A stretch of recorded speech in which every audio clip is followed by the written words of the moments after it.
Ya, saya berbahagia di Natal kali ini 25 Desember 2024. Saya akan menyampaikan satu pesan pembukaan rahasia firman yang di dalam menyampaikan hal ini tentunya saya bergumul ya, saudaraku, supaya kita mendapatkan berkat firman pada Natal kali ini dan kita bisa bertumbuh di dalam kehidupan kita, di dalam pelayanan kita, kesehatan kita dijamin oleh Tuhan sesuai dengan tema yang diberikan oleh Bapak Yohanes, Growing in Wisdom and Knowledge ya, yang di dalam arti Indonesianya bertumbuh dalam kebijaksanaan dan pengetahuan. Kemudian di dalam bahasa kita, di dalam kegerakan kita Wahyu, artinya adalah bertumbuh di dalam hikmat dan makrifat. Jadi kita harus bertumbuh di dalam kebijaksanaan dan pengetahuan. Kita harus bertumbuh dalam hikmat dan makrifat. Ya, ini diambil dari Injil Lukas pasal yang kedua, ayat yang ke-40. Lukas pasal 2, ayat yang ke-40. Saya mohon dibacakan Pak Rudiartono CMP. Anak itu bertambah besar dan menjadi kuat, penuh hikmat dan kasih karunia Allah ada padanya. Amin. Saya harus menerangkan dahulu konteks ayat ini mengenai kronologi dan letak ayat ini ditempatkan. Saudara yang dikasihi Tuhan, ayat ini terjadi setelah pulang dari penyingkiran ke Mesir. Saudara perhatikan baik-baik. Kemudian Yusuf dan Maria dicatat baik di dalam Injil Matius pasal yang kedua ayat 19 sampai 23, juga dicatat di dalam Injil Lukas pasal 2 ayat 39 sampai 40. Jadi ayat ini menerangkan kondisi Tuhan Yesus setelah pulang dari penyingkiran ke Mesir. Artinya Lukas pasal 2 ayat yang ke-40 ini terjadi di kota Nazaret di Galilea yang berjarak 150 km dari Bethlehem. Saudara, jadi saya akan mengingatkan tentang tempat Maria, kemudian tempat dia melahirkan Tuhan Yesus. Jadi rumah Maria dan Yusuf itu asalnya adalah dari Nazaret, karena Tuhan katakan mengutus malaikat Gabriel untuk pergi ke Nazaret menemui seorang wanita ya. Kemudian akhirnya saudaraku, Maria dan Yusuf sebagai orang yang taat kepada pemerintah ya, saudaraku, jadi taat pada pemerintah itu juga penting. Sebagai orang yang taat dengan pemerintah, maka ketika Maria hamil tua, itu diajak untuk sensus penduduk waktu itu, dan harus ikut sensus penduduk di kota Daud, karena Yusuf berasal dari keturunan Daud ya. Kota itu namanya Bethlehem, terletak di Yudea, karena Yusuf berasal dari keluarga keturunan Daud. Jadi di tengah-tengah kehamilan tua dari Maria ini diajak untuk taat kepada pemerintah. Jadi 150 km kira-kira jarak antara Nazaret dan Bethlehem. Bayangkan orang saudaraku, ini orang yang sedang hamil tua diajak berjalan 150 km. Waktu itu belum ada bis, belum ada mobil. Kalau mobil mungkin bisa cepat ya, saudaraku. Belum ada kendaraan-kendaraan cepat, apalagi pesawat, belum ada. Yang ada waktu itu adalah saudaraku, onta misalkan saudaraku, kemudian juga kuda. Sudah, jadi ini perjuangan Maria dan Yusuf yang begitu berat untuk melahirkan Tuhan Yesus, sekaligus taat pada pemerintah.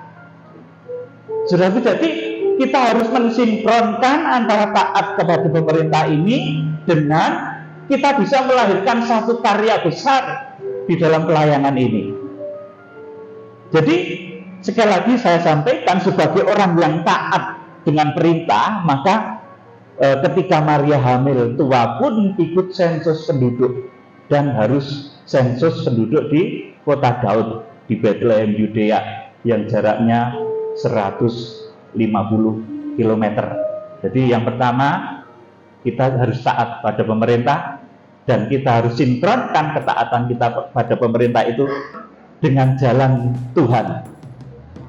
Karena dengan demikian, saudaraku, nanti kemudian Tuhan itu lahir di Bethlehem.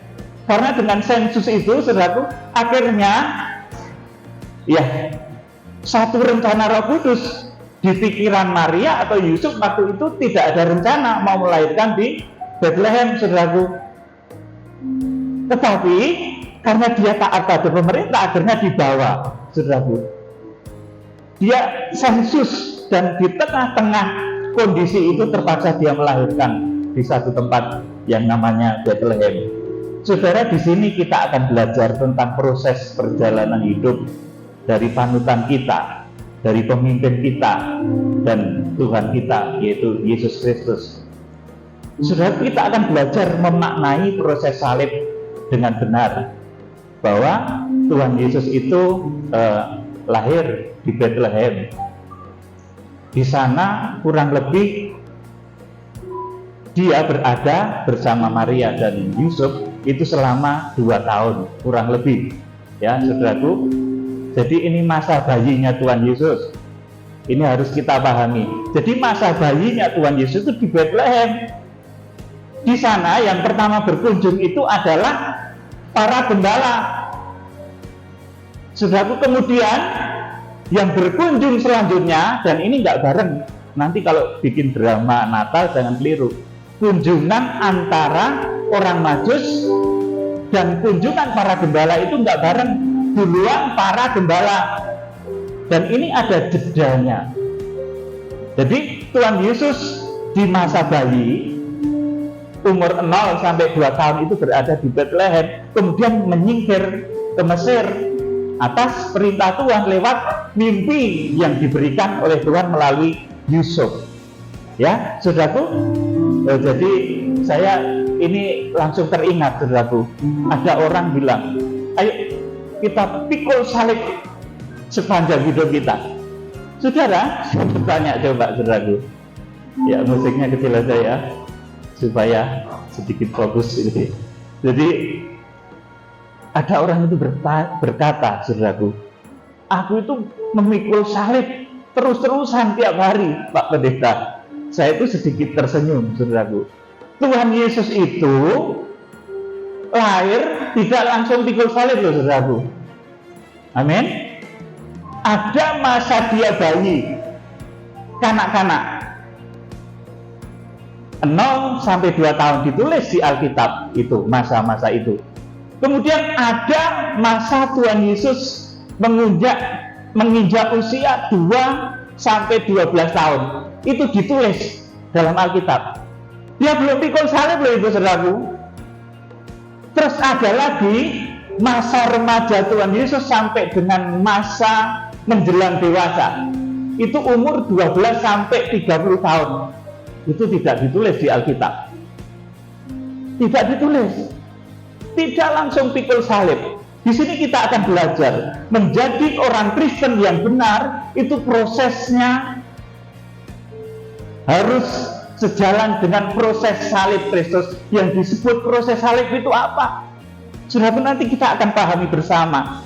Jadi saya akan sampaikan sekali lagi, Tuhan Yesus sebagai pemimpin kita, Tuhan Yesus sambutan kita. Yang pertama, dia harus mengalami masa kanak-kanak yang ceria, cerdas, dan bertumbuh pesat dalam hikmat. Ini umur 2 sampai 12 tahun.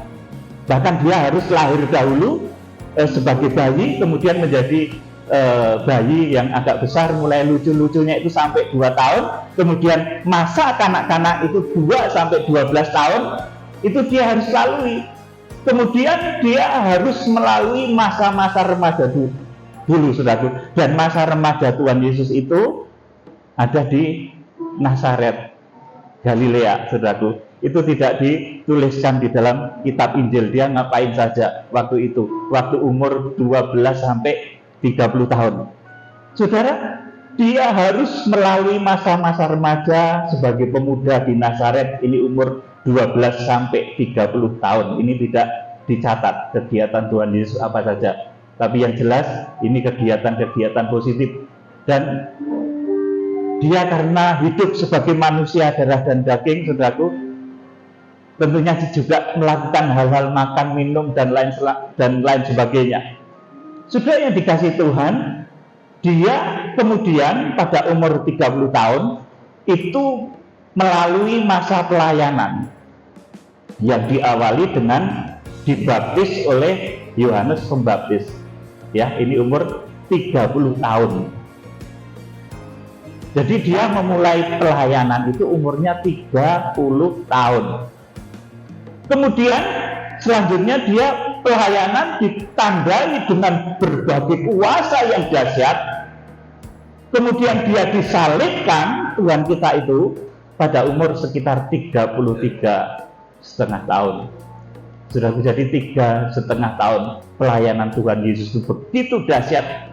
Dan proses salib, saya beritahu saudara, itu sebetulnya cuma sehari ketika Tuhan disalibkan, saudaraku. Nah, makanya saya memberitahu saudara, menjadi orang Kristen, kalau kita belajar dari kehidupan Tuhan Yesus, ada di mana kita itu kanak-kanak, ada di mana masa kita itu dewasa, ada di mana masa kita harus menyalipkan keinginan daging untuk masuk di dalam rencana Tuhan. Sesuatu yang dikasih Tuhan, dan dia disalibkan di umur 33,5 tahun kurang lebih. Saudaraku, bahkan ketika proses salib itu seharusnya, saudaraku, bukan seharusnya, memang terjadi hanya 1 hari. Jadi saya itu rodok ketawa waktu ada jemaat bertanya, Pak Pendeta, saya itu sudah setiap hari, sudah lama sekali pikul salib. Saya pikir, saudaraku, loh, nggak keliru tak ini? Tuhan Yesus pikul salib mek sedino, tetapi prosesnya memang dia awali dengan berbagai macam perjalanan kehidupan yang luar biasa, yang baik, yang penuh hikmat, penuh pertumbuhan, penuh kasih karunia. Saudaraku, jadi kalau kita memiliki proses salib yang benar, kita akan dituntun melalui proses kanak-kanak, proses menjadi remaja, proses kemudian kita bisa sengsara mengikut Tuhan Yesus Kristus, bahkan kita dituntut untuk menyalibkan keinginan daging. Itulah pada saat kita memikul salib, kita menyalibkan keinginan daging untuk selanjutnya kita dipakai di dalam rencana Tuhan. Kalau di akhir zaman itu kita akan dipakai oleh Tuhan untuk kegerakan besar di dalam kitab Wahyu menjangkau bangsa Israel. Kita harus melahirkan perkara ini. Kita sebagai jaiton liar yang mendapatkan kemurahan oleh Tuhan, kita diberkati oleh Tuhan, kita dialiri getah dari jaiton asli. Pada saatnya nanti dan sekarang kita mulai, saudaraku, kita akan menjangkau bangsa Israel. Dan itu kita kerjakan setelah kita menjadi dewasa dan bisa menyalibkan segala macam kedagingan. Saudara yang dikasihi Tuhan Yesus Kristus, jadi Tuhan Yesus itu tidak memikul salib selama 33 tahun, ya saudaraku. Dia menjalani hidup seperti layaknya manusia darah dan daging, dan dia memikul salib hanya 1 hari. Tetapi setelah salib itu akan ditandai dengan kemuliaan, mujizat-mujizat. Orang yang mengatakan memikul salib kok sengsara terus, itu keliru, saudaraku. Proses salib itu ada sengsaranya, ada sukacitanya, ada kemuliaannya. Makanya saya memberikan satu himbauan kepada kita semua, kalau kita mengikut salib dengan benar, kita itu ada proses sengsaranya, kemudian kematian daging kita mematikan segala macam hawa nafsu daging ini, kemudian kita akan dibangkitkan dalam kemuliaan, dan kita akan dimuliakan oleh Tuhan begitu dahsyat dan luar biasa. Dan ini akan segera melanda dan terjadi dalam kehidupan saudara yang akan dipakai oleh Tuhan. Saudara, jadi proses perjalanan salib orang percaya itu ada proses bayi, ada proses kanak-kanak, proses remaja, proses pemuda, proses sengsara pelayanan, proses pikul salib, proses kematian dari hawa nafsu, kemudian proses kebangkitan dan kemuliaan. Saudara, saya bersaksi ya, ini bukan kebetulan. Saya mengenal beliau, gembala di sini Bapak Yohanes Wagio, hingga saat ini sekitar 33,5 tahun loh. Saudaraku, betul itu saudaraku. Makanya saya itu terkejut tadi malam ketika saya berdoa. Saya ingat waktu dulu sama-sama masih imut-imut. Saudaraku, sama Bapak Yohanes ini kan sepantaran ya, lahirnya di tahun yang sama. Ya, kita masih imut-imut 33 tahun yang lalu. Kalau dulu itu saudaraku, kalau makan itu berlomba banyak-banyakan. Saudaraku, banyak-banyakan dalam satu meja makan gitu. Tapi sekarang saudaraku, kita sitik-sitikan kalau makan saudaraku. Betul saudaraku, ketika dipastori beliau, bahkan ketika di Israel juga begitu saudaraku. Kan kalau di sana itu ditawari berbagai macam makanan ya, saudaraku lah. Bapak Pendeta Yohanes ini ditawari, nih Pak Pendeta makan roti ya. Pikirnya roti itu kecil kalau menurut bahasa kita, tapi roti Israel itu ternyata makan satu itu kenyang, saudaraku. Jadi beliau ini sudah makan roti yang dikira di perhitungan kita itu kecil. Nah, di belakang itu masih ada hidangan banyak lagi, saudaraku. Aduh, itu sudah sitik-sitikan. Kita makan sitik-sitikan sekarang ini, saudaraku. Kalau dulu, waktu kami masih bersama-sama di dalam dididik ya, itu satu meja. Ya, kita oke-okean maem, saudaraku, telur diumpuk-umpuk, saudaraku, sambal sayur itu kita oke-okean. Ketika kedagingan kita itu masih banyak. Tetapi ketika usia kita sudah sekian, dan perkenalan saya dengan beliau, ini bisa dicek ya nanti, itu sekitar 33,5 tahun. Saudaraku, beliau pertama dikenalkan sama om saya, ini loh Mas Pendeta yang dari Wates, dan dikenalkan disuruh turun. Mulai saat itu 33,5 tahun genap di tahun ini, saudaraku. Nah, pada saat ini juga saudaraku, Tuhan menghendaki kami berdua, kita semua bahkan saudaraku, kita bisa menyalipkan kedagingan kita untuk kita dibangkitkan dalam kekuatan besar untuk pekerjaan Tuhan yang besar di akhir zaman, bahkan untuk menjangkau bangsa Israel. Saudara, kita mengesampingkan berbagai macam kekurangan, perbedaan, saudaraku. Jadi bukan kebetulan ya, saya kenal beliau gembala di sini Pak Yohanes itu saat ini memang 33,5 tahun. Mulai kenal itu tahun 90 atau 91. Kita jadi masih begitu imut-imut. Nah, dari perjalanan sekian puluh tahun itu, saudaraku, kita kan sama-sama tahu api eleke diri saya itu beliau tahu, saudaraku. Begitupun sebaliknya. Tetapi bukan karena jeleknya kami, kemudian kita harus kesandung, saudaraku. Untuk membangun tubuh Kristus, itu baiklah. Kelemahanku engkau yang tanggung, kelemahanmu aku yang tanggung. Saudaraku, untuk membangun kesatuan tubuh Kristus itu sedemikian. Kita harus merelakan, menanggalkan keinginan-keinginan daging, mematikan keinginan-keinginan daging, menyalibkan keinginan-keinginan daging. Kalau Tuhan Yesus umurnya 33,5 tahun persis, saudaraku, disalibkan. Ya, puji Tuhan, saudaraku. Kalau saya sama Pak Yohanes kenal 33,5 tahun, dididik oleh Tuhan untuk bisa menyalibkan keinginan daging. Kemudian kita bersama-sama mensinkronkan hati kita untuk satu pekerjaan Tuhan di akhir zaman. Saudara, jadi untuk terbangunnya kesatuan tubuh Kristus itu kita tidak bisa dan tidak boleh saling menjegal, ya saudaraku. Mungkin karena beliau tahu kelemahan saya tahu kelemahan beliau, terus saling menjegal. Oh, tidak boleh, tidak bisa begitu, saudaraku. Justru kelemahanku harus ditopang, kelemahanmu akan aku topang, saudaraku. Begitu kita menyatu di dalam salib itu seperti itu.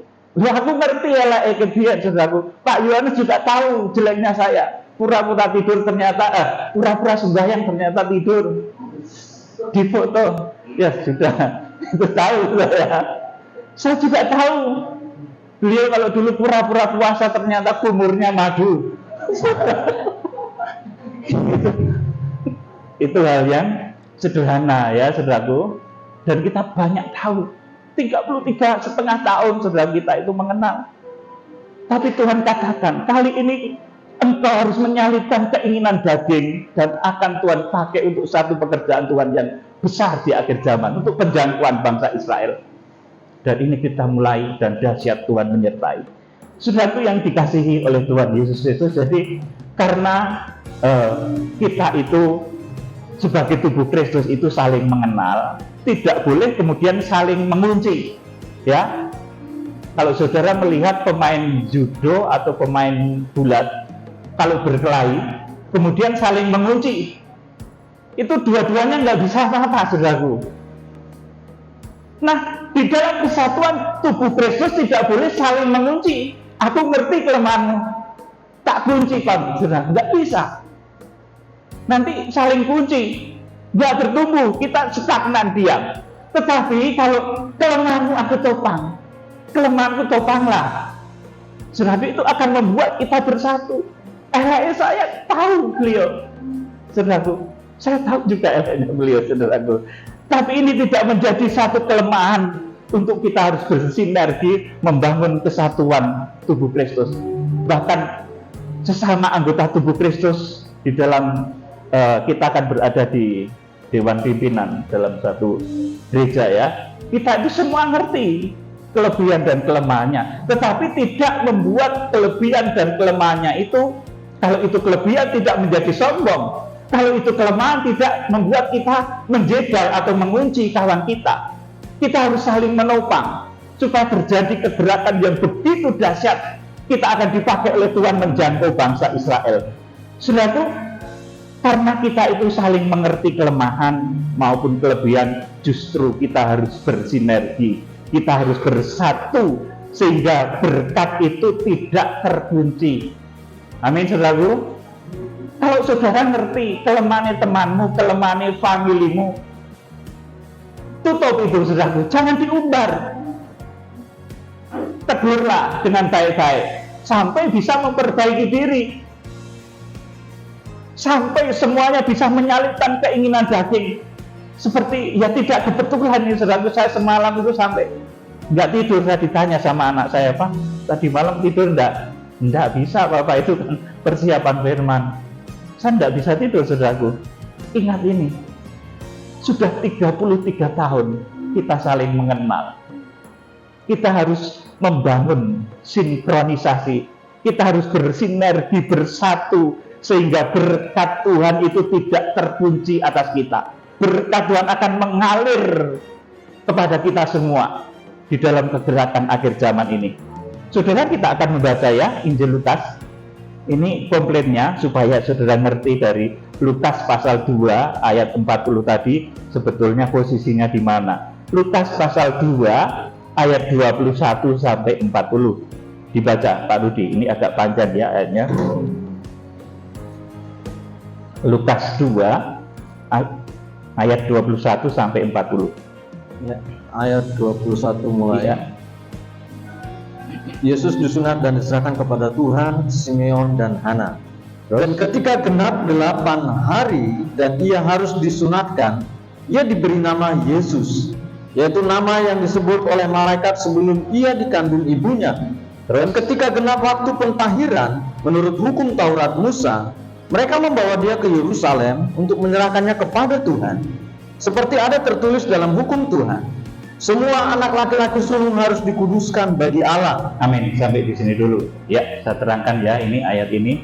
Jadi Tuhan Yesus itu setelah lahir, dia akan lahir cenger, maaf ya, ini lahir dalam bahasa Jawa. Begitu lahir keluar, itu kan yang datang itu para gembala, saudaraku, yang menemukan bayi Yesus di kandang, di palungan, itu adalah para gembala. Orang Majus belum teko, saudaraku. Serius ini, saudaraku.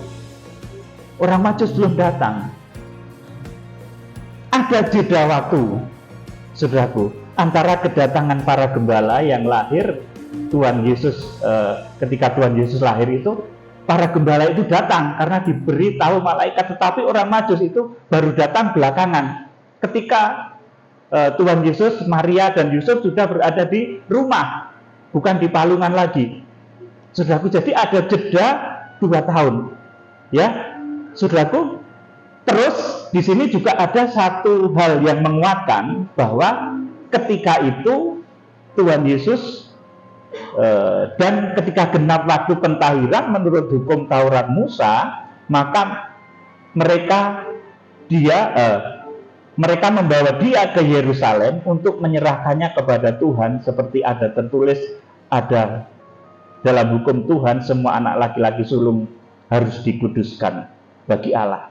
Saudaraku, ini ada waktu di mana Tuhan Yesus itu masih bebas di Yerusalem, bisa diserahkan kepada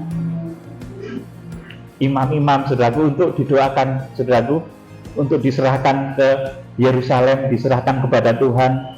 Jadi masih ada waktu bebas Tuhan Yesus di Yerusalem. Tetapi nanti kegemparan itu munculnya ketika orang Majus datang, saudaraku. Ayat 24. Dan untuk mempersembahkan korban menurut apa yang difirmankan dalam hukum Tuhan, yaitu sepasang burung terkukur dan atau 2 ekor anak burung merpati. 25. Adalah di Yerusalem seorang bernama Simeon. Ia seorang yang benar dan saleh, yang menantikan penghiburan bagi Israel. Roh Kudus ada di atasnya. Iya, terus. Dan kepadanya telah dinyatakan oleh Roh Kudus bahwa ia tidak akan mati sebelum ia melihat Mesias, yaitu dia yang diurapi Tuhan. 27. Ia datang ke bait Allah oleh Roh Kudus.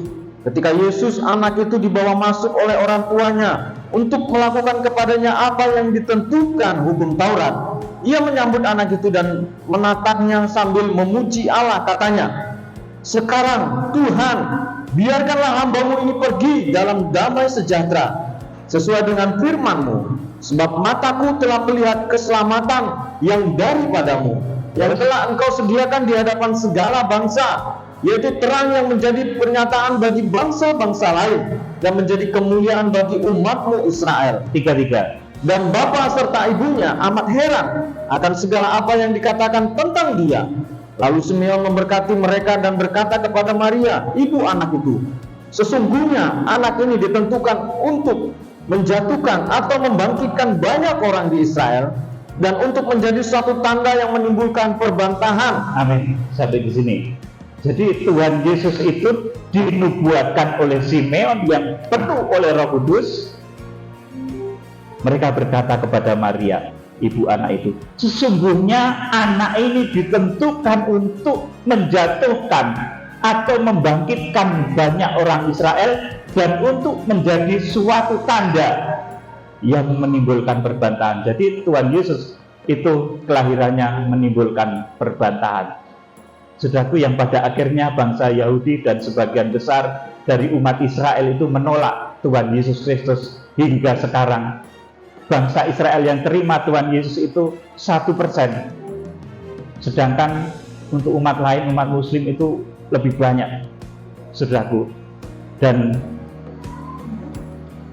kemudian Tuhan mengamanatkan satu tugas di akhir zaman, bahwa karena keselamatan itu dahulu datangnya dari Yerusalem, maka Tuhan akan memakai kita sebagai bangsa zaitun liar yang sudah dipenuhi dengan berbagai macam kasih karunia Tuhan sesuai dengan Roma pasal 11 ayat 25 sampai 31 itu, saudaraku. Tuhan akan memakai kita untuk membawa kembali Injil itu ke Yerusalem. Makanya kemarin kita bersama ke Yerusalem mengawali satu kegerakan kembalinya Injil ke Yerusalem yang di dalam kitab Wahyu itu dikenal sebagai kegerakan kuda putih. Jadi kegerakan kuda putih itu ya ini saya sampaikan ya, sudah waktunya kita kerjakan, saudaraku. Dan tidak di tengah-tengah suasana yang enak, kita di sana tuh nggak piknik, saudaraku. Di tengah-tengah suasana perang. Kalau secara daging males, saudaraku. Tetapi karena ini kehendak Roh Kudus, di mana Tuhan katakan, engkau sudah begitu lama dididik harus mematikan keinginan-keinginan daging, dan engkau akan dipakai oleh Tuhan untuk menjangkau kembali bangsa Israel. Sudah terjadi mujizat yang begitu dahsyat dan luar biasa di sepanjang perjalanan kami, ya saudaraku, beserta dengan Bapak Yohanes dan tim yang lainnya, saudaraku. Jadi kegerakan kuda putih itu harus dikerjakan. Ora usah nunggu sektisik Petrus ikon melaku di atas air. Ora usah nunggu sektisik, saudaraku. Melaku apa Petrus? Sing ngongkon Tuhan Yesus. Petrus jalan, saudaraku, dan disertai. Ketika ragu-ragu malah kecemplung meneh. Saudaraku, makanya jangan ragu-ragu, saudaraku. Jadi kegerakan kuda putih itu ojo nunggu sektisik iso ngilang. Ayo celing kita ngilang ke Yerusalem. Ojo gitu, saudaraku. Kita kerjakan sebagai hamba Tuhan. Tuhan itu memakai hambanya untuk melakukan kehendaknya di akhir zaman. Seperti Yohanes Pembaptis, itu sebetulnya adalah Elia yang diutus oleh Tuhan turun dari surga. Itu wujudnya, blegernya itu Yohanes Pembaptis. Tuhan tidak pernah menjelurutkan Nabi Elia kembali turun ke bumi. Turun medeni, saudaraku. Ya ini saya itu berkata sesuai firman. Yang datang, yang dipakai oleh Tuhan itu blegernya, wujudnya itu adalah Yohanes Pembaptis. Tuhan katakan, kalau kamu mau menerima, ialah Elia yang datang itu. Elia yang datang itu tugasnya apa? Membuat bapak-bapak kembali kepada anaknya, dan membuat anak-anak kembali kepada bapaknya. Artinya apa? Kalau sekarang, tugas tokoh-tokoh akhir zaman itu, saudaraku, adalah membuat bapak itu kembali kepada Israel, dan Israel kembali kepada Tuhan Yesus, menerima Tuhan sebagai Tuhan dan Juru Selamat. Itu Yohanes akhir zaman yang akan dipakai oleh Tuhan dalam kegerakan besar, membawa api Injil itu ke Yerusalem. Ini dulu tugasnya Yohanes Pembaptis, mempersiapkan jalan bagi Tuhan. Jadi rasa nunggu sekti, saudaraku. Sudah waktunya ini, saudaraku. Ketika kita di sana, saudaraku, perang itu digeser ngalor sidik, saudaraku. Nah, saudaraku, ini bulan Mei kita akan ke sana lagi, dan gelombangnya akan semakin besar. Yang ikut juga nanti saya yakin akan ratusan.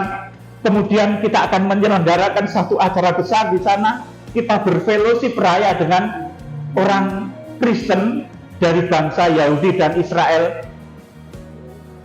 saudaraku. Dan dari informasi yang saya sudah peroleh, kita nanti akan diberikan tempat gereja terbesar di Yerusalem, gereja Kristen terbesar di Yerusalem. Kita akan berfellowship, kemudian akan memohon doa pencurahan Roh Kudus untuk Israel dan Yerusalem. Saudaraku, yang hadir dari yang sudah saya dengar itu sekitar 200 sampai 300 keluarga dari Yahudi yang akan hadir, saudaraku. Nah, tentunya kita nanti akan ke sana kembali, saudaraku, pada bulan Mei. Dan saya yakin kalau Tuhan yang suruh itu, apa saya ngangel, saudaraku? Nggak ada yang susah, saudaraku. Cuma kita itu mau apa enggak gitu loh, saudaraku. Kalau kita mau, oke. Petrus, kamu jalan di atas air. Petrus melaku, saudaraku. Dan bisa. Tapi ketika ragu, kecemplung malah. Nah, saudaraku, jangan sampai kita ragu. Saudaraku yang dikasih Tuhan, ayat yang ke-35. Dan suatu pedang akan menembus jiwamu sendiri, Terus? supaya menjadi nyata pikiran hati banyak orang. Ya, terus? Lagi pula di situ ada Hana, seorang nabi perempuan, anak Fanuel dari suku Aser. Ia Ya. sudah sangat lanjut umurnya.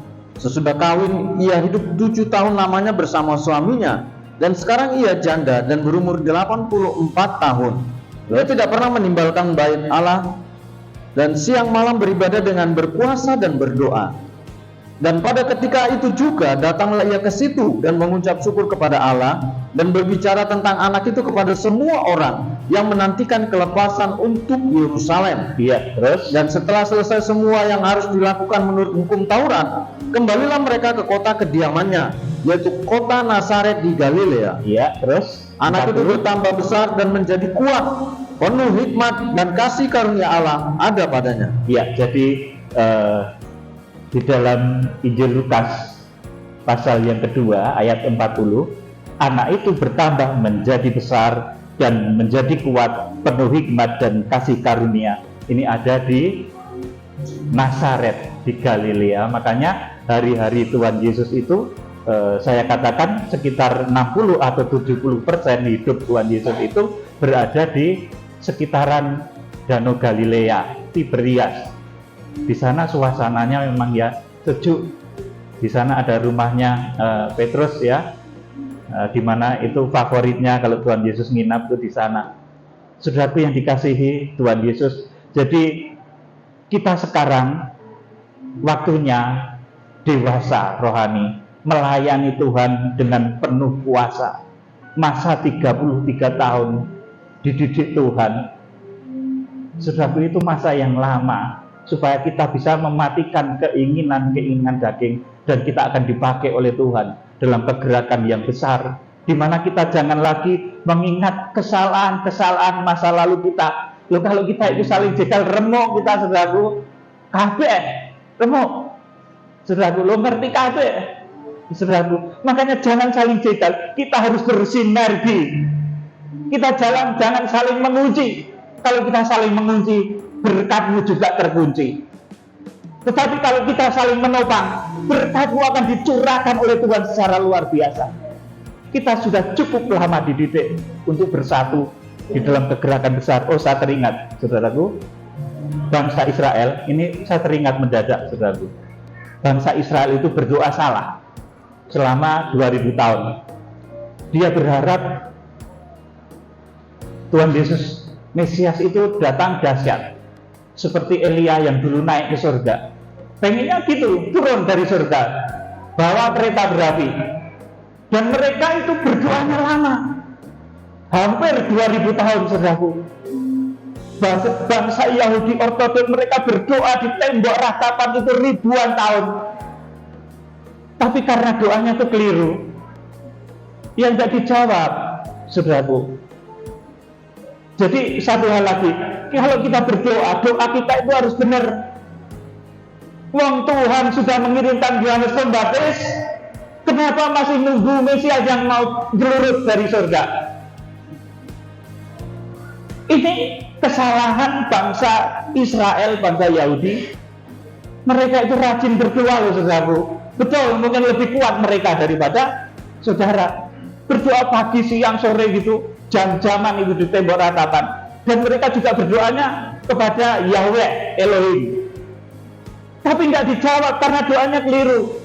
Nah, sekarang kita berdoa dengan doa yang benar, supaya kita bisa menerima Yohanes Pembaptis, supaya kita bisa menerima utusan-utusan di akhir zaman itu yang akan dipakai oleh Tuhan melanglang dunia, menjangkau bangsa Israel, bahkan Israel yang berada di luar wilayah teritorial bangsa Israel itu pun nanti akan kita jangkau.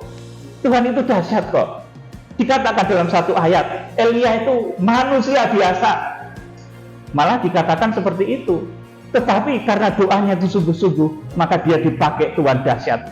Kita pun demikian, kita manusia darah daging.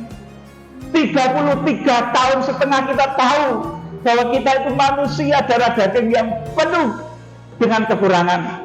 Tetapi ketika kita bisa mematikan segala hawa nafsu kita itu, kita akan dipakai oleh Tuhan dalam satu kegerakan besar di akhir zaman yang kita kenal kemudian dengan kegerakan kuda putih. Wahyu 6 ayat 1 dan 2. Dibaca Pak Rudi. Wahyu 6 ayat 1 dan 2. Keenam meterai pertama dibuka. Ya. Maka aku melihat anak domba itu membuka yang pertama dari ketujuh meterai itu. Dan aku mendengar yang pertama dari keempat makhluk itu berkata dengan suara nyaring bagaikan bunyi guru. Ya. Mari. Ya. Dan aku melihat sesungguhnya ada seekor kuda putih, dan orang yang menungganginya memegang sebuah panah, dan kepadanya dikaruniakan sebuah mahkota. Lalu ia maju sebagai pemenang untuk merebut kemenangan. Ya. Kegerakan ini harus kita realkan menjadi nyata. Jangan pesimis, jangan berkecil hati. Oh, aku manusia, oke dosanya. Nah ya oke, saudaraku, saya dan saudara itu dosanya oke banget. Tapi kalau kita sudah menanggalkan dosa-dosa itu, kita mengubahkan kepribadian kita yang dahulu, kita mematikan, menyalibkan keinginan-keinginan daging, kita akan dipakai oleh Tuhan dalam kegerakan Tuhan yang dahsyat dan luar biasa. Orang usah nunggu Elias yang turun dari langit. Tuhan sudah kirim Yohanes Pembaptis. Saudaraku yang dikasihi Tuhan, Tuhan pakai hamba-hambanya yang hidup pada masanya. Wahyu pasal 7 ayat 1-4 ayat terakhir. Orang-orang yang dimeteraikan dari bangsa Israel. Ya. Kemudian daripada itu aku melihat 4 malaikat berdiri pada keempat penjuru bumi, dan mereka menahan keempat angin bumi, supaya jangan ada angin bertiup di darat, atau di laut, atau di pohon-pohon. Terus, dan aku melihat seorang malaikat lain muncul dari tempat matahari terbit. Ia membawa meterai Allah yang hidup, dan ia berseru dengan suara nyaring kepada keempat malaikat yang ditugaskan untuk merusakkan bumi dan laut. Terus katanya, janganlah merusakkan bumi atau laut atau pohon-pohon sebelum kami memeteraikan hamba-hamba Allah kami pada dahi mereka. Dan aku mendengar jumlah mereka yang dimeteraikan itu 144.000 yang telah dimeteraikan dari semua suku keturunan Israel. Amin. Ini tokoh-tokoh utusan-utusan yang dipakai oleh Tuhan. Itu mereka juga sinkron, saudaraku. Bisa bekerja sama. 4 tokoh meskipun kadang ngambek, saudaraku, manusiawinya berjalan juga. Wah, angel banget mempertobatkan Israel. Terus angel, pesimis aku. Gitu, saudaraku. Kadang pesimis seperti itu muncul memang, saudaraku, siapa toh kita ini. Tetapi ketika Roh Kudus memberikan kekuatan, ya, saudaraku, pekerjaan yang luar biasa itu terjadi, saudaraku. Roh Kudus itu berbicara melalui mimpi kepada pemimpin-pemimpin di Israel, saudaraku, dan mereka mendengarkan suara Roh Kudus, dan suatu ketika nanti akan kita layani. Saudaraku, jadi yang dimeteraikan oleh Tuhan melalui pelayanan hamba-hamba Tuhan di akhir zaman, melalui kegerakan kuda putih, melalui apa yang kita kerjakan nanti adalah secara hurufiah dinyatakan 144.000 dari suku keturunan Israel yang dimeteraikan. Saudara, ini kalau saya lanjutkan ke Wahyu pasal 10 jadi panjang, tapi tidak akan saya lanjutkan ya. Jadi 144.000 orang yang dimeteraikan itu adalah tanda bukti dari malaikat yang berwajah seperti matahari. Siapa tahu orangnya? Orang itu ada orang yang bisa membukakan mata hati bangsa Israel. Yang menjadi prestasi yang ada di tangannya itu adalah gulungan kitab yang terbuka. Mata hati bangsa Israel yang terbuka, karena selama ini tertutup. Wahyu pasal yang kelima itu tertutup, tersegel, kemudian dibuka oleh anak domba, saudaraku, dan diserahkan akhirnya kepada hamba Tuhan di Wahyu pasal yang ke-10 ini. Saudaraku yang dikasih Tuhan, jadi saya memberikan optimisme kita akan melangkah dalam kegerakan-kegerakan besar yang nyata secara tubuh, jiwa, dan roh. Saudara, kita akan dipakai oleh Tuhan dalam pekerjaan-pekerjaan besar. Kita akan dipakai oleh Tuhan melahirkan badannya Tuhan Yesus Kristus. Di Wahyu pasal 5 dikatakan, maka ia melahirkan seorang anak laki-laki yang akan menggembalakan segala bangsa dengan gada besi. Tiba-tiba anaknya itu bahasa aslinya harpazo. Saudaraku, inilah Natal akhir zaman, di mana kita akan dipakai oleh Tuhan untuk menjadi alatnya di akhir zaman. untuk kemuliaan namanya, untuk menjangkau kembali bangsa Israel. Kiranya Tuhan Yesus Kristus memberkati.